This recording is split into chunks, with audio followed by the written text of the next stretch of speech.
ওই দিন আমার সেকেন্ড সেন্ট্রি ছিল, নাসরিন না আমার সরি আমার ফার্স্ট সেন্ট্রি ছিল, নাসরিনের সেকেন্ড সেন্ট্রি।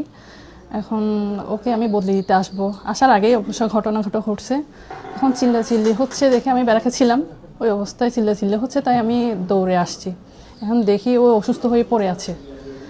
আমি কী করবো ওনাদেরকে, তারপরে এখন আমি সামাল দেওয়ার চেষ্টা করলাম যে ওনাদেরকে বলছে আপনারা শান্ত হন, আপনারা বসে কথা বলেন। ওনারা তো আমার কোনো কথা শুনলই না, প্লাস আমাকে আমাকে এমনভাবে আমার শোল্ডার ধরে টান দিল পোশাকের, আর আমার হাতে কামড় দিছে। আমি আজকে আমার 14 বছর চাকরি চলে, এই 14 বছর চাকরির মধ্যে এদের মতো এরকম অভিজ্ঞতার সাক্ষী কোনোদিন হই নাই। ওরা যেরকম মুখের ভাষাটা আমার আসলে আনতে পারবো না, কীরকম মুখের ভাষা, ওদের আচরণ ভঙ্গি, মানে এটা বলার মতো না। আর আমার মুখেতে ওটা আনা সম্ভব না। এরা কথায় কথায় আমাদেরকে হুমকি দিচ্ছে, আমাদের চাকরি নিয়ে টানাটানি করবে, আমাদের চাকরি খেয়ে ফেলবে, আমাদেরকে দেখে নেবে। আর মুখের ভাষাটা তো ওটা তো আমার পক্ষে বলা সম্ভব না যে কীরকম ভাষা ব্যবহার করছে। আমার এই 14 বছর চাকরি জীবনের এই একটা অভিজ্ঞতা, আমার সারা জীবন মনে থাকবে এই অভিজ্ঞতার কথা। মানে এরা কীরকম, মানুষটা কতটা উশৃঙ্খল হতে পারে, কতটা উশৃঙ্খল, মানে এটা আমার মানে কী ভাষা প্রয়োগ করলে যে সঠিকটা বলতে পারবো আমার আসলে জানা নেই। আমার এই হাতের, এখন আমি ওই দিনে ডাক্তারের কাছে গেছি, স্যার দেখে আমাকে ওষুধ দিছে, আমি এসটিএসটা মারছি। তারপরে স্যার এখন আমি অবশ্য ট্রিটমেন্টে আছি। আর স্যারের ট্রিটমেন্ট অনুযায়ী এখন আমি ওষুধপত্র খাচ্ছি। আর এই যে আমার হাতের এই অবস্থা। উনি হচ্ছে প্রায় সময় আমাদের থানার মধ্যে এসে এভাবে ডিস্টার্ব করে। কিছুদিন আগে যখন আমি সেন্ট্রি ডিউটিতে ছিলাম, জাস্ট উনি উপরে ওঠার চেষ্টা করতেছে। ওনাকে আমি জিজ্ঞেস করছি কোথায় যাবেন, উনি আমার সাথে যে রাব্বি ব্যবহার করছে, মানে এগুলো বলার মতো না। ওনাকে শুধু আমি জিজ্ঞেস করছি কোথায় যাবেন, এটাতে উনি বংশ তুলে গালিগালাজ করতেছে। তারপর গতকালকেও এসে বিভিন্নভাবে মানে হ্যারাস করতেছে। এগুলা মানে এত বাজে ব্যবহার, এগুলা মুখে আনা যায় না। শুরুতে বলে যে পল্লব স্যারকে পোস্টিং করাই দিবে, খায়রুল স্যারকে পোস্টিং করাই দিবে, এই থানায় কাউকে থাকতে দিবে না, আমাদের সাথে বাজে ব্যবহার করা। তো একটা আমি যেহেতু নিচে সেন্টি করতেছি, একটা লোক যখন উপরে উঠবে ওর থেকে আমি জিজ্ঞেস করব না আপনি কোথায় যাবেন? এটা কি আমার অপরাধ? ওনার থেকে এটাও জিজ্ঞেস করা যাবে না, কেন জিজ্ঞেস করব?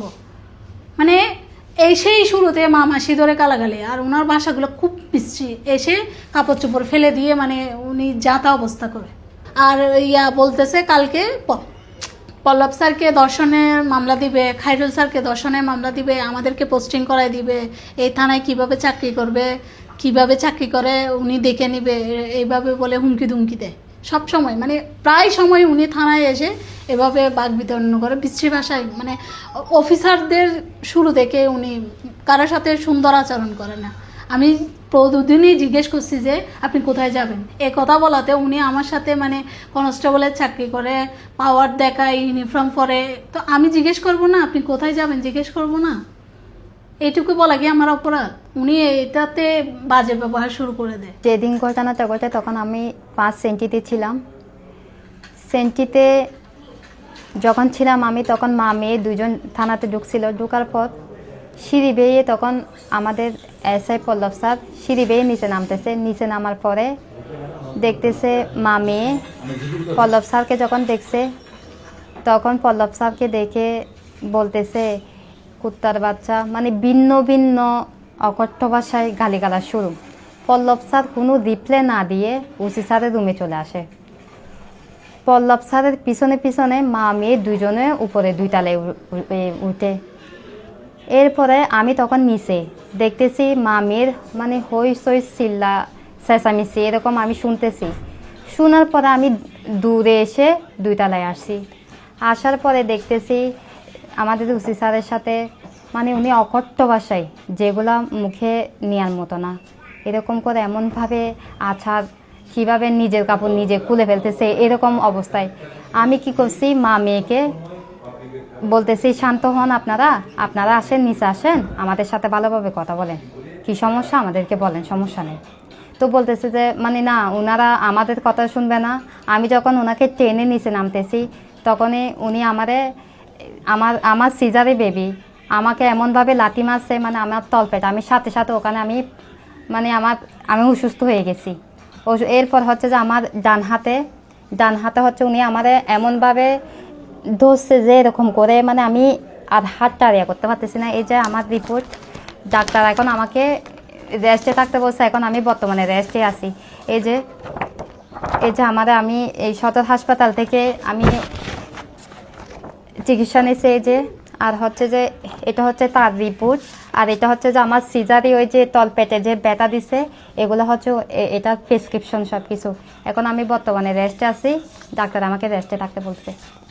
আমি পেকুয়া থানায় অফিসার ইনচার্জ হিসাবে গত 8ই ডিসেম্বর যোগদান করি। আমি যোগদান করার কিছুদিন পর জুবেদা বেগম নামে একটা মেয়ে আমাদের থানায় আসে, সেন্ট্রির সাথে উচ্চবাচ্য করতেছে, অশ্লীল গালিগালাজ করতেছে। তো আমি শুনে তাকে আমার অফিসে ডেকে আনলাম, ডেকে এনে জিজ্ঞেস করলাম কী বিষয়, আপনি কী জন্য আসছেন। তো সে বলল আমার একটা মামলা আছে পল্লব স্যারের কাছে, পল্লব স্যার আমার পক্ষে রিপোর্ট দিচ্ছে না। তো কী মামলা, তাকে জিজ্ঞেস করলাম। মামলাটা হচ্ছে সে একজন মৃত ব্যক্তিকে তার বাবা দাবি করে, তার ওয়ারিশ হিসাবে তার মৃত বাবার কাছে জমি পাবে মর্মে বিজ্ঞ আদালত একটা মামলা দায়ের করেন। সে মামলাটা বিজ্ঞ আদালত এসিল্যান্ড পেকুয়াকে তদন্ত রিপোর্ট দাখিল করার জন্য নির্দেশ দেন। এসিল্যান্ড মহোদয় এটা তদন্ত করার জন্য ইউনিয়ন ভূমি সহকারী কর্মকর্তা জনাব মাহমুদুল্লাহ সাহেবকে দায়িত্ব দেন। উক্ত বাদী জুবাইদা বেগম এই তদন্তের কর্মকর্তার অফিসে গিয়ে ওখানে উগ্র আচরণ করেন এবং তার বাসায় গিয়ে উচ্চবাচ্য করেন, উগ্র আচরণ করেন এবং তাকে ধর্ষণের মামলা দেবে মনে হুমকি দেন। তখন মামলার তদন্ত কর্মকর্তা এই মামলা তদন্ত করার জন্য অপরাধ প্রকাশ করেন। এসিল্যান্ড মহোদয় পরবর্তীতে ভূমি অফিসের সার্ভেয়ার জনাব ইউনুস মিয়াকে দায়িত্ব দেন। ইউনুস মিয়ার সাথে এই বাদী একই আচরণ করায়, অশ্লীল খারাপ আচরণ করায় উনি তদন্ত রিপোর্ট দাখিল করেন নাই। পরবর্তীতে বাদী বিজ্ঞ আদালতে গিয়ে একটা আবেদন করেন মামলার তদন্তের কর্মকর্তা পরিবর্তনের জন্য। বিজ্ঞ আদালত মামলাটি পরবর্তী তদন্ত কার্য সম্পন্ন করার জন্য অফিসার ইনচার্জ পেকুয়া থানাকে নির্দেশ দেন। অফিসার ইনচার্জ পেকুয়া থানা মামলাটি তদন্ত করার জন্য এস এ পল্লবকে দায়িত্ব দেন। এস এ পল্লব বরাবরই অনেকে বলেছেন যে আপনার ওয়ারিশ সনদপত্র সংগ্রহ করে জমা দেন এবং আপনার জন্ম নিবন্ধন বা জন্ম তারিখ বা স্কুলের কোনো সার্টিফিকেট আছে কিনা আপনি জমা দেন। বাদী তার আর্জিতে উল্লেখ করছে তার জন্ম 2004 সালে এবং তার যে স্কুলের এসএসসি স্কুলের সার্টিফিকেট ওইখানে লেখা আছে জন্ম তারিখ 2004। তদন্তকালে জানা যায় যে তার মায়ের সাথে ওই ভদ্রলোকের বিবাহ বিচ্ছেদ হয় 1997 সালে। 1997 সালে বিবাহ বিচ্ছেদের পর 2004 সালে সে জন্মগ্রহণ করছে। তাহলে ওই মৃত ব্যক্তি কীভাবে তার পিতা হয়? তো ওনাকে বারবার আমরা অনুরোধ করেছি যে আপনি ওয়ারিশ সনদ এনে দেন অথবা ডিএনএ টেস্ট করার জন্য বিজ্ঞ আদালতে আবেদন করেন। উনি সেটা না করে আমাকে এবং আমার এসআই তদন্ত কর্মকর্তাকে বারবার উত্ত্যক্ত করত, মোবাইল ফোনে বিভিন্ন হুমকি দিত, অশ্লীল ভাষায় গালিগালাজ করত। আর যখনই থানায় আসতো প্রত্যেকবারই একটা বিষের বোতল হাতে নিয়ে আসতো এবং আমার অফিসেও আসছে বিষের বোতল হাতে নিয়ে আমাকে হুমকি দিয়েছে যে আমার পক্ষে রিপোর্ট দেওয়া না হয় তাহলে আমি থানায় আত্মহত্যা করব এবং আপনাদের সবাইকে মামলা দিয়ে ফাঁসাবো। এ বিষয়ে আমাদের থানায় 5টি জিডি হয়েছে এবং আমরা ঊর্ধ্বতন কর্তৃপক্ষকে বিষয়টা জানিয়েছিলাম। এর ধারাবাহিকতায় গত 3 তারিখে দুপুরবেলায় তিনি থানায় আসেন, এসে সেন্ট্রির সাথে ঝগড়ায় লিপ্ত হন। এসআই পল্লবকে দেখে তাকে অশ্লীল ভাষায় তার বাবা মাকে তুলে তার বংশ তুলে গালিগালাজ করতে থাকে। এসআই পল্লব সাথে সাথে দৌড়ে এসে আমাকে এসে রিপোর্ট করেন। এসআই পল্লবের পিছনে পিছনে সেও দৌড়ে এসে আমার অফিসের সামনে এসে অশ্লীল ভাষায় গালিগালাজ করতে থাকে। আমি উচ্চবাচ্য শুনে অফিস থেকে বের হয়ে সামনে যাই। আমি যাওয়ার সাথে সাথে আমাকে দেখে সে তার জামা কাপড় উঁচু করে অশ্লীল অঙ্গভঙ্গি প্রদর্শন করছে আমাকে এবং আমাকে ধর্ষণ মামলা দিয়ে হয়রানি করবে মর্মে হুমকি দেয়। আমি তাৎক্ষণিক মহিলা পুলিশকে ডেকে আনি। মহিলা পুলিশ তাকে শান্ত করার চেষ্টা করে এবং তাকে নিচে নিয়ে বোঝানোর চেষ্টা করে। সে মহিলা পুলিশের দস্তাস্তি করে আমাদের কনস্টেবল নাসরিন সেন্ট্রিতে নিয়োজিত ছিল, তার তলপেটে লাথি মারে। সে সাথে সাথে অসুস্থ হয়ে যায়, তার যে সিজারে বেবি হয়েছে সে সেলাইতে ব্যথা পায় এবং সে অজ্ঞানপ্রায় হয়ে যায়। পরবর্তীতে আর কনস্টেবল নিপা এবং কনস্টেবল তাসলিমা আসে। কনস্টেবল নিপাকে সে হাতে কামড় দিয়ে অসুস্থ করে ফেলে।